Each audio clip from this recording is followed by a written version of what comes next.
Hi folks, you're watching World Without Rule of Law. Welcome to the Southern Virginia Homestead. This is another segment of an unscripted moment.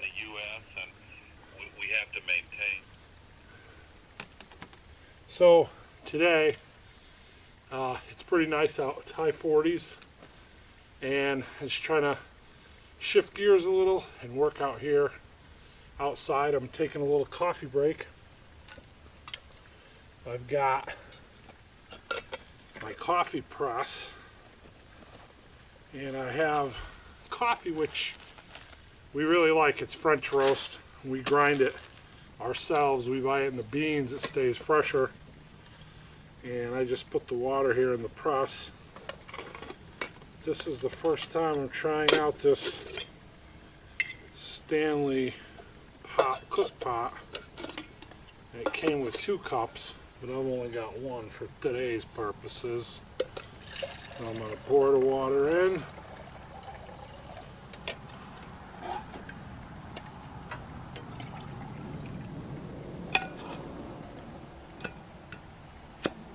And put it on the rocket stove, which I have going over here. Put this aside for now. Get this cooking. And we'll let that boil for a while. So, today, as I said, I'm working outside. Last few days has been pretty cold. And so, I've got a lot of stuff going on inside in the basement. Some of you that have been watching for a while, I renovated the house.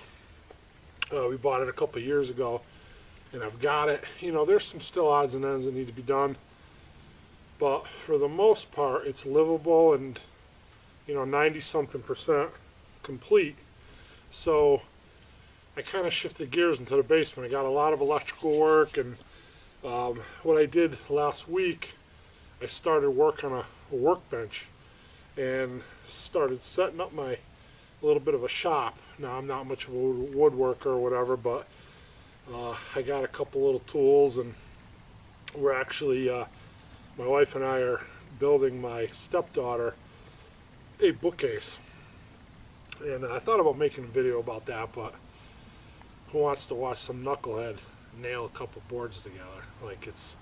Again, I'm not a professional, I'm just kind of winging it, and so I decided not to do that, but I will show you a picture of the bookcase.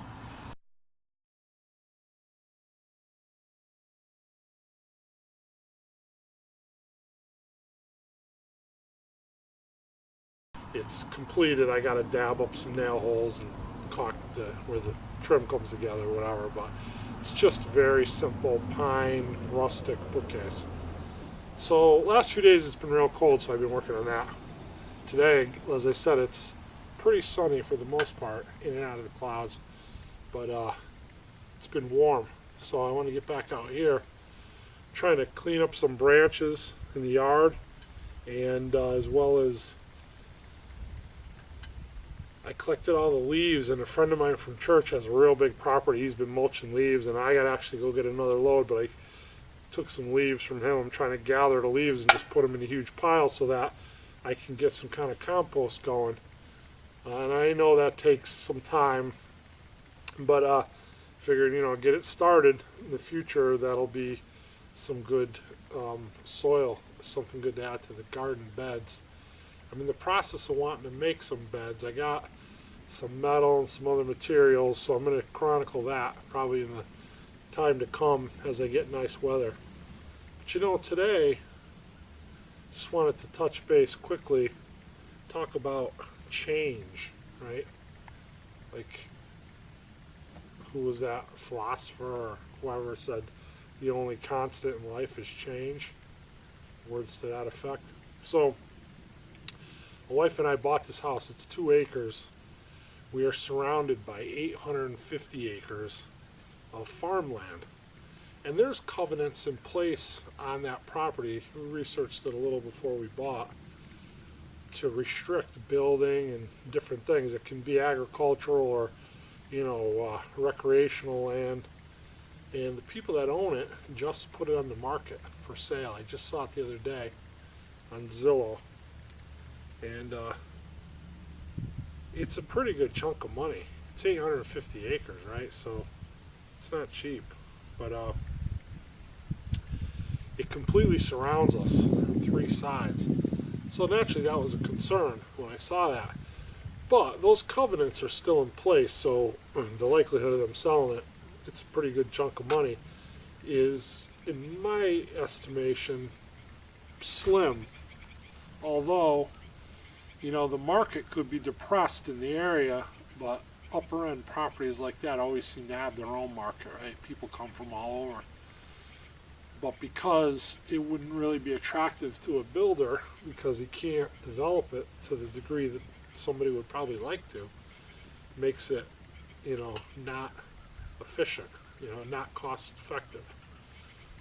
It did say in there that it could be like a vineyard, a farmland, outdoor recreational purposes, or up to 6 homes. And so it encompasses a couple different roads that go down along the side, and my road as well, because it's on both sides of my house. And at first I thought to myself, wow, that's terrible. Because what if someone builds a house right over there? I don't know where the proposed sites are. I could easily see one being there, right?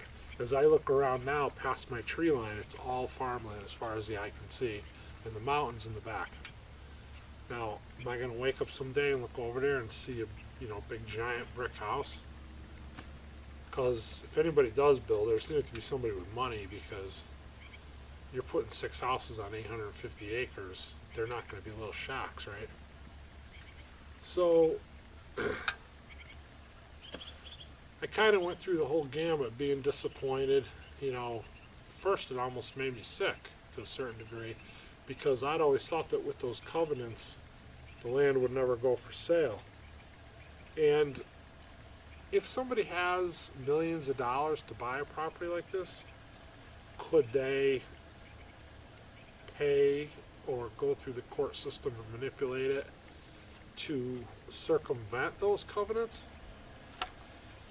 That's a good question that I don't have the answer to. I believe that, in this country and in this society we live in, everything's for sale and everything's manipulated by the rich. So I definitely wouldn't rule it out, right?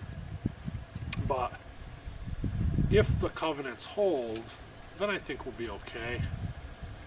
So that was after I got over the initial shock, I kind of went down to that, like, we'll probably be all right. We got the covenants, and it could be years before it sells, and even if it does, maybe the houses will be way over on the other road. There's so many unknowns that I just, I'm not going to let myself get worried about it. I got to check the water. I hear some boiling.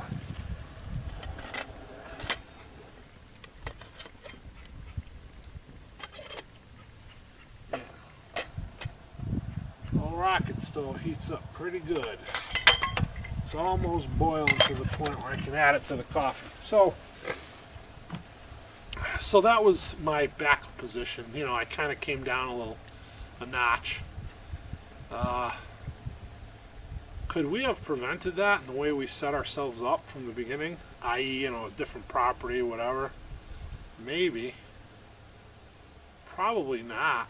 We were working on a shoestring budget. Right, we got in here pretty cheap, and if we had $1 million to work with, yeah, we could have got ourselves in a nice secluded situation. Or if we were willing to go completely off grid and just buy raw land. At our age, it's not undoable, but as I've said before, I got hardware issues in my back and different things. I don't see myself like turning a raw piece of land into a homestead. Not by myself, or just my wife and I. So that could have been an option, but we really didn't want to live off-grid. We wanted some of the creature comforts. I might have been able to a little more than my wife, but again, it speaks to compromise, right? We worked together, and that was something that she just wasn't going to consider, and I was on the fence. Like, I could have went that way, but let's face it, I like to have electricity, flush and toilet and all that too. So it was an option, but again, for various reasons, we didn't think it was suitable for us. So we narrowed ourselves into this, and I won't even say narrowed ourselves, because we just went over what we wanted, what we were willing to accept, what we were willing to sacrifice, and what we had to spend or could afford to spend. And we didn't want to end up with a $300,000 mortgage.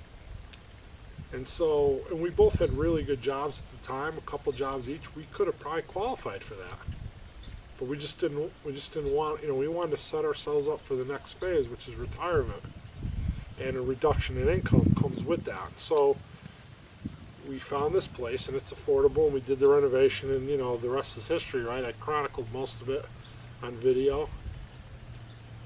But had we known this was going to be for sale 2 years after we purchased, I don't know that it would have changed anything. I don't know that economically it could have changed anything. For the price point that we got in here, there was nothing with even this, and I say this acreage, it's only 2 acres, but everything in our price range we looked at in the areas that we wanted to go to was, in a neighborhood or in a subdivision and lower end stuff too, mostly is small, which is okay. We don't need small, but so I don't know that if we knew what we know today, if we knew that 2 years ago, we would have made any different choices anyway, because I don't think we really could have. I guess is the long and short of that. Excuse me one more time while I get my water. Alright.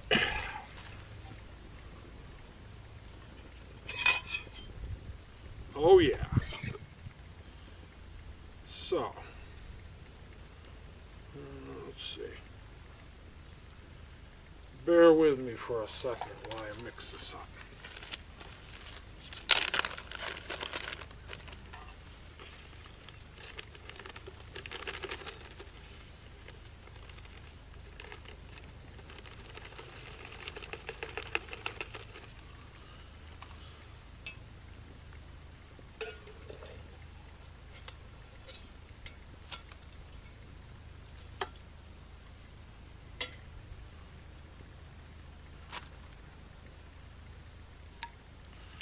So, it is what it is, and we got what we got. We are where we are, and after I accepted on that middle level, I kind of woke up today and I was thinking about it again. God has been so good to us. I wake up every day and I look out and I see this beautiful sky. At night it's dark. I see the stars. I have an area to come back here and do my garden beds. I could have some animals at some point. We might get into that. I'm not really sure about that yet.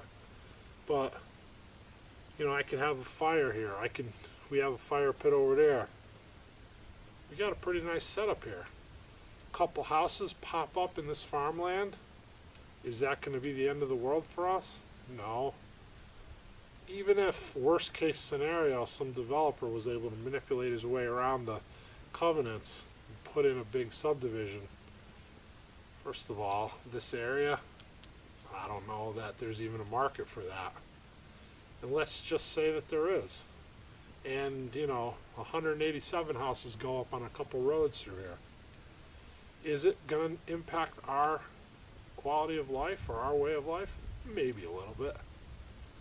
But, when I look out over the fields, I see rolls of hay, I see rolling hills, I see the mountains beyond. If that landscape was dotted with a couple houses, which is more than likely going to be the scenario, that worst case scenario of a subdivision, that would be a little bit worse. But you know what? At the end of the day, I still have the sky, I still have the sunshine, I still have the stars. I'm still thankful to God for what He's given us. Be content with what we have, right? We talked about that before, and I believe that. I believe it's always easy to look and say, if only this was the case, or if only this wasn't the case, but be thankful, speaking to myself, I need to be thankful for what I do have, for what God has provided, for what we had going in, what we had to work with, and the point we were in our lives. Both of us were divorced. We'd been married. My wife and I have been married 5 years. We both went through some devastating financial changes. That's a whole other story, whatever. But we're blessed just to have what we have.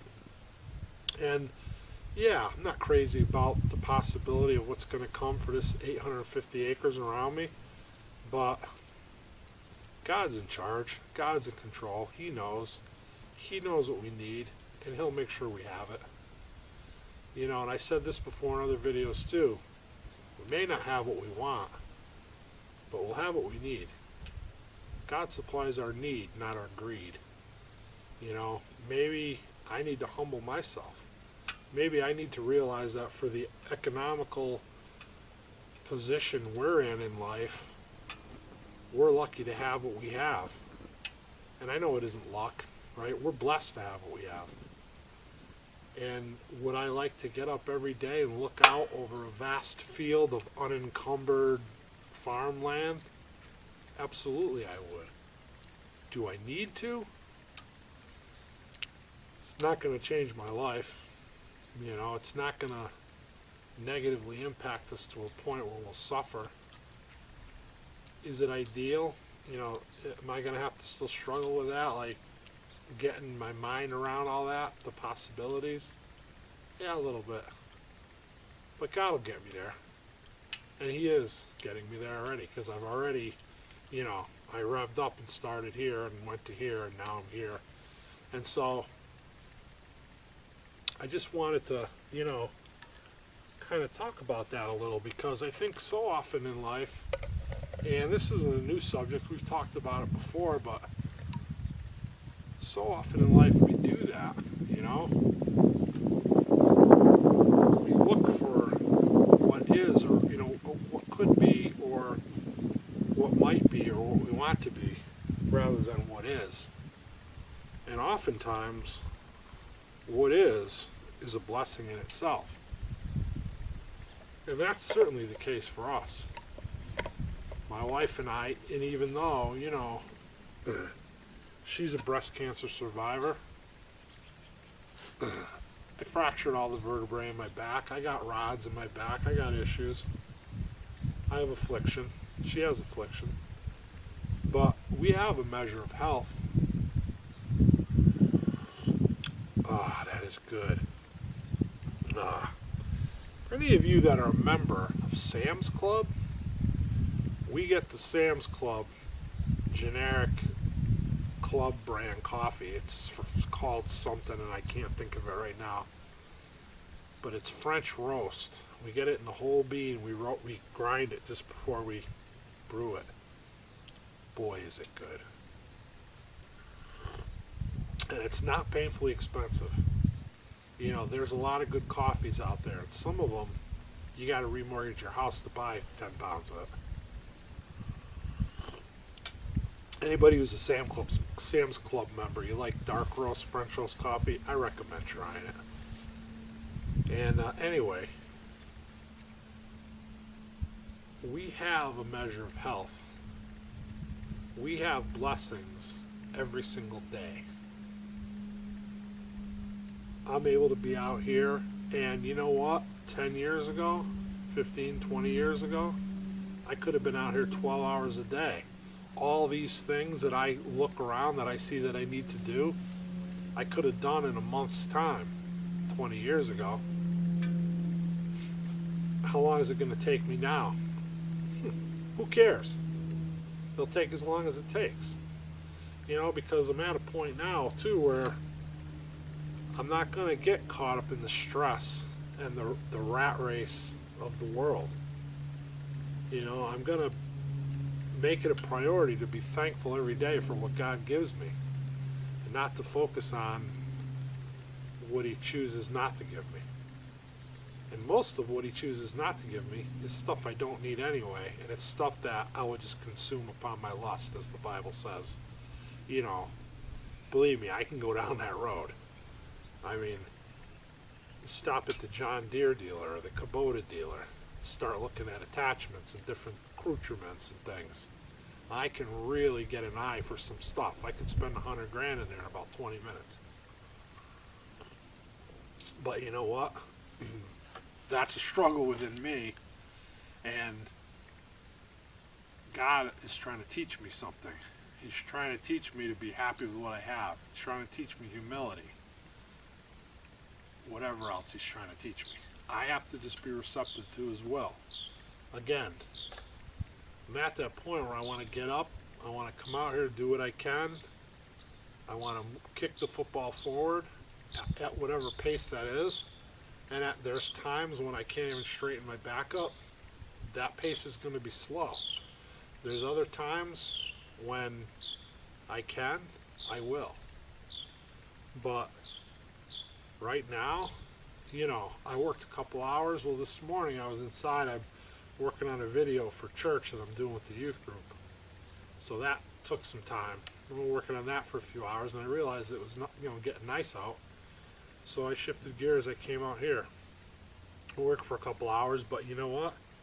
I got my rocket stove. I'm enjoying a nice coffee, listening to the birds chirp, looking at through the trees with no leaves, looking at the vast fields beyond me, at least for the time being. And I'm thankful. Thankful to God. Thankful for those things.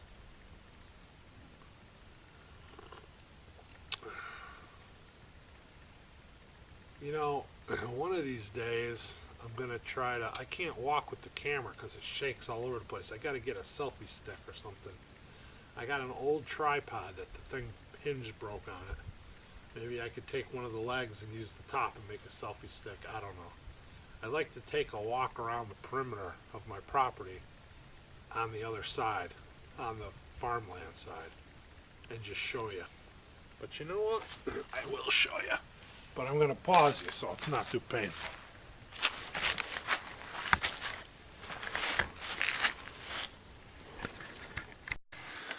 All right, there we go. That is the farmland to the west.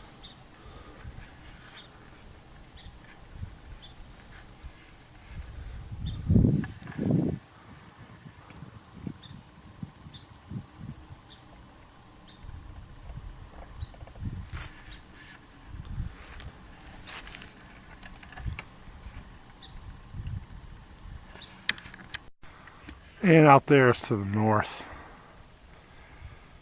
Still got some tree lines here, even though the leaves are off. I know there's not a lot to see. I'm just panning around. And that's east.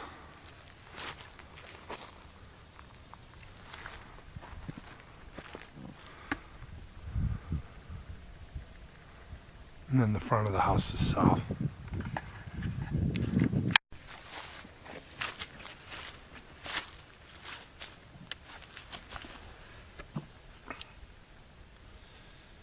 If you have the means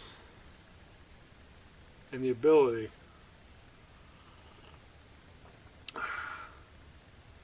get outside, start a fire, make yourself some good coffee, or tea, or water. Sit back and look and appreciate the beauty that God has put all around us. That in itself is a blessing. Thanks for watching. God bless you.